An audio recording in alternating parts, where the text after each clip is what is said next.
হরে কৃষ্ণ। সামনেই রথযাত্রা, তা আমরা সকলেই জানি। তাই রথ সম্পর্কে আজকে আমরা কিছু জেনে নেব। শাস্ত্রে বলা হয়েছে যে রথস্থ বামনং দৃষ্টা পুনর্জন্ম ন বিদ্যতে, অর্থাৎ রথের উপরে খর্বাকৃতি বামন জগন্নাথকে দর্শন করলে তার আর পুনর্জন্ম হয় না। রথযাত্রা শুনলেই পুরী অর্থাৎ শ্রীক্ষেত্রের রথযাত্রাই আমাদের মনে ভেসে আসে। এই পুরীর রথযাত্রা উৎসব বড় ভাই বলভদ্র, বোন সুভদ্রাকে সঙ্গে নিয়ে ভগবান শ্রীকৃষ্ণের বৃন্দাবন যাত্রার এক স্মারক। তিনজনের জন্য আলাদা আলাদা তিনটি রথ থাকে।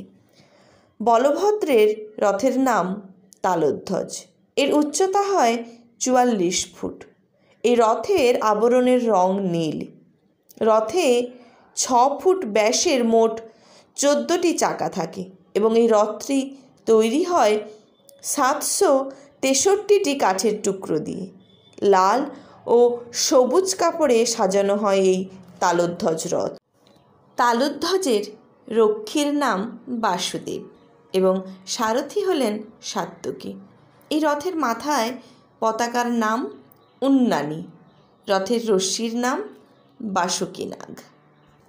এই হলো বলভদ্রের তালধ্বজ রথের সম্পর্কিত কিছু তথ্য। এরপর থাকে বোন সুভদ্রার রথ। সুভদ্রার রথের নাম দর্পদলন। উচ্চতা প্রায় ৪৩ ফুট। এই রথের মোট ১২টি চাকা। যেহেতু রথটির ধ্বজা বা পতাকায় পদচিহ্ন আঁকা রয়েছে, তাই রথটিকে পদধ্বজও বলা হয়ে থাকে। এই রথে থাকেন সুভদ্রার সঙ্গিনী সুদর্শনা। এই রথ সাজানো হয় লাল এবং কালো কাপড় দিয়ে।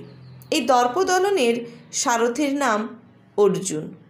দর্পদলনের মাথায় থাকা পতাকার নাম নদম্বিকা এবং এই রথের রশ্মির নাম স্বর্ণচূড়া নাগিনী।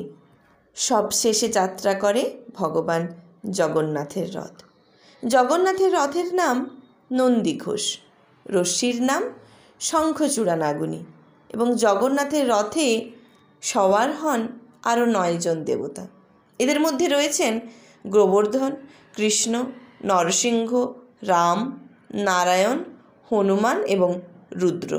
জগন্নাথের রথে একজন রক্ষীও থাকেন। এই রক্ষীর নাম হলো গারুদা। এই রথে জগন্নাথের সঙ্গী হলেন মদনমোহন। এর উচ্চতা ৪৫ ফুট। রথের গায়ে থাকে হলুদ এবং সোনালি রং। এই রথে রয়েছে ৭ ফুট ব্যাসের ১৬টি চাকা। জগন্নাথের রথের সারথির নাম মিতালি। ৮৩২টি কাঠের টুকরো দিয়ে তৈরি হয় ভগবান জগন্নাথের নন্দীঘোষ রথ।